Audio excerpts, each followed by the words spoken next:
Oke, jadi ini adalah Samsung Galaxy A06. Yang kata Samsung ini adalah HP 1 jutaan anti-hack. Wah, kalau beneran HP ini anti-hack, ini HP yang cocok banget sih buat ibu saya. Ibu saya ini soalnya marketnya scammer lah, yang kalau misalkan dapat hadiah, klik link bisa sembarangan. Ada berita hoax apa langsung ditelan, ditelepon anaknya tabrakan, langsung telepon ambulan. Gampang panikan. Nah, si Samsung Galaxy A06 datang-datang menjanjikan HP sejutaan yang anti-hack. Tapi, gimana HP sejutaan itu bisa anti-hack? Di video kali ini akan kita bahas.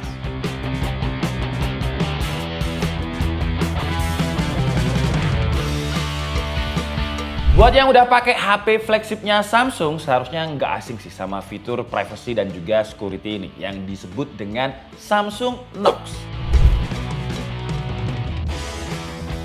Tapi buat yang belum tahu, ini adalah fitur keamanannya Samsung yang setara sama punyanya Apple Privacy. Jadi sistemnya sama juga, dia mengandalkan hardware dan juga software untuk memproteksi data kita. Jadi di dalam HP-nya ini ada memori yang bakal memproteksi data kita. Mulai dari layer yang awal, mulai dari password, biometrik, dan data. Soal data kita itu bakal dienkripsi secara default sama Samsung. Kita nggak perlu set apa-apa, udah dienkripsi sama dia. Tapi kalau misalkan itu kurang, di Samsung Galaxy A06 ini ada yang namanya Secure Folder. Di Secure Foldernya ini malah ada dual encryption, jadi double tuh enkripsinya, lebih aman. Caranya kita tinggal masuk aja ke setting dan cari settingan Secure Folder. Di sini bisa diisi aplikasi yang harus diamankan seperti perbankan, dompet digital, dan VPN mungkin, karena VPN ini kan juga termasuk harus diamankan ya. Kalau mau connect WiFi public, si Knox ini juga bakal proteksi dari pencurian data. Kalau mau install APK aneh-aneh yang ada malware atau link phishing, juga bakal langsung diblok sama dia. Caranya kita tinggal aktifin aja auto blocker di settingannya. Jadi kemarin kan sempat rame itu ya, yang ngirim undangan atau ngirim paket yang ternyata setelah diklik isinya itu APK. Nah, yang mencurigakan gitu kita bisa blok aja lewat auto blocker. Dia juga bisa memblokir side loading. Jadi kalau misalkan kita ngecas di bandara, cas pakai Type-C, itu kan banyak rame juga pencurian data lewat side loading kayak gitu. Nah, itu juga bakalan di shutdown sama dia. Kalau misalkan apps-nya itu request aneh-aneh, apps-nya juga bakal langsung dimatiin. Dan kalau kita ngomongin Samsung Knox, emang udah terbukti ya beberapa company juga ada yang pakai Samsung Knox tapi yang versi enterprise. Jadi perusahaan-perusahaan gede pun pakai. Dan menurut saya langkah Samsung untuk ngasih memori Samsung Knox Vault di sini itu gokil banget sih ya.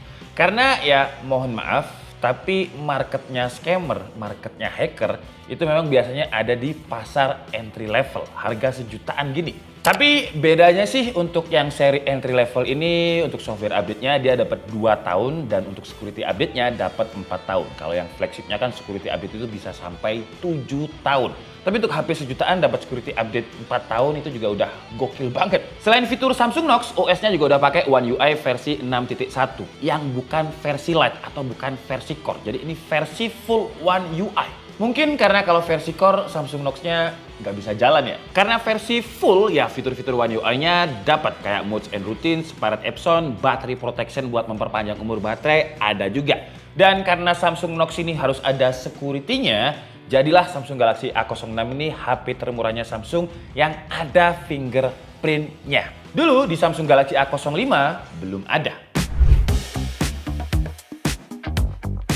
Kalau secara spesifikasi sebenarnya nggak ada yang berubah dari A05 ke A06. Chipsetnya masih sama-sama pakai MediaTek Helio G85. Untuk yang kita bahas ini RAM-nya 4GB 64, tapi ada varian lagi 4GB 128. Kalau misalkan 128GB-nya nggak cukup, ya kita bisa expand lagi pakai expandable storage. Secara performa ya tipikalnya Helio G85 lah, yang Antutu 10 versi Lite-nya tapi ya, karena nggak bisa download yang full, skornya itu dapat 250 ribuan poin. Kalau untuk gaming sebenarnya HP ini bukan HP gaming ya, karena ya storage-nya aja hanya 64GB, yang ketika kita tes kita harus mengorbankan ya misal install Genshin Impact, terus mau tes Mobile Legends kita harus hapus dulu Mobile Legends-nya biar storage-nya cukup. Mungkin kalau kalian mau game tipis-tipis ya ambil yang 128GB lah. Dan hasilnya kalau kita gunakan untuk main game Mobile Legends, dia dapatnya grafik itu di ultra, terus framenya high, jadi kebuka FPS di 60, tapi average-nya dia dapat di 47, dropnya bisa sampai di 30 FPS. Game ringan lain kita coba di PUBG M, grafiknya itu smooth ultra dan average FPS dia dapatnya di 36, tapi dropnya bisa sampai di bawah 30 FPS. Kita coba juga dia di game Genshin Impact, grafiknya lowest, average FPS dia dapat di 23 dan dropnya bisa sampai di 13 FPS.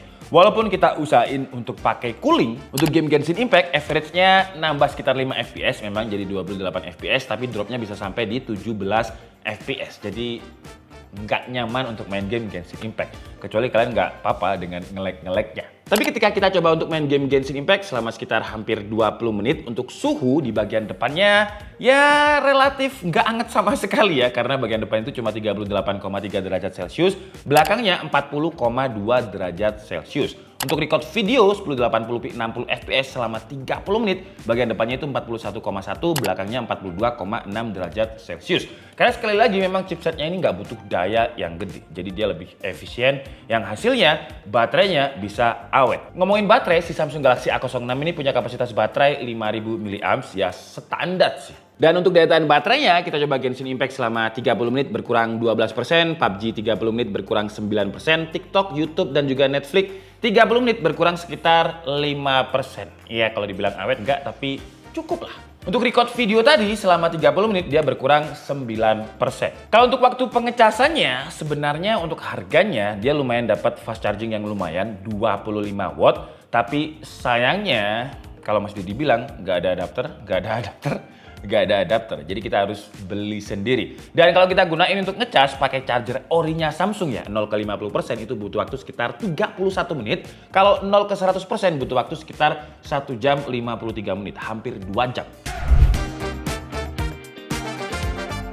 Untuk layar, sekali lagi karena ini sebenarnya Samsung Galaxy A05 yang dikasih fitur privacy dan juga security, jadi layarnya masih sama dengan Samsung Galaxy A06, dimensinya itu 6,7 inch, XD Plus pakai PLS LCD. Tapi kalau kita ngomongin color game mode-nya, udah lumayan loh untuk kelas harga 1 jutaan. Karena ketika kita tes, sRGB-nya itu hampir 100% dengan di 96%, P3 72%, Adobe RGB 72%. Brightness-nya indoor itu bisa sampai 500 nits. 1 juta 500 nits itu udah cukup gokil juga. Kalau untuk fitur lain di kelas harga 1 jutaan, Netflix-nya dia dapat sertifikasi L1 yang bisa playback Full HD walaupun resolusinya bukan Full HD. Terus untuk YouTube bisa upscaling sampai 1440p, tapi mungkin karena RAM-nya yang 4GB dia agak nge-lag ya. Jadi saran saya sih main di 720p aja biar aman videonya. Toh resolusi bawaannya juga XD. Kalau kalian tanya hotspot apakah bisa? Bisa, tapi wifi sharing nggak bisa, NFC nggak ada, gyro juga nggak ada. Tapi itu wajar untuk kelas harga 1 jutaan kecil, bukan 1.999. Kalau untuk kamera sama juga dengan tahun lalu, dengan main kameranya itu 50 megapiksel, ada kamera tambahan 2 megapiksel dan kamera selfie-nya 8 megapiksel. Untuk kamera selfie-nya ini POV-nya bisa lebih lebar ya. Kalau misalkan kita grup selfie masih cukup, terus skin tone warnanya masih oke di kelas harganya, walaupun dynamic range-nya nggak begitu luas. Tapi sekali lagi ya harganya segini kita nggak bisa komplain banyak. Untuk main kamera dia kalau kurang cahaya agak kulit itu kayak agak orange kemerahan gitu, tapi kalau banyak cahaya warnanya masih bisa terlihat natural lah. Kalau untuk video dia bisa record di 1080p 30 fps untuk selfie video, untuk main video belakang bisa 1080p 60 fps. Jadi ini adalah kualitas dari kamera depan Samsung Galaxy A06. Oh dia ada agak-agak delay-nya ya. Dan kalau digunakan untuk jalan kira-kira seperti ini. Kalau untuk skin tone sih masih oke ya. Cuman kalau ngomongin dynamic range, wah langsung hilang tuh muka saya ya. Jadi dia nggak bisa, oh kalau misal di touch, ini saya touch ya. Kalau misal di touch, fokusnya juga agak kewalahan. Terus kalau digunakan untuk jalan, kira-kira seperti ini. Jadi agak ke warm-warman gitu.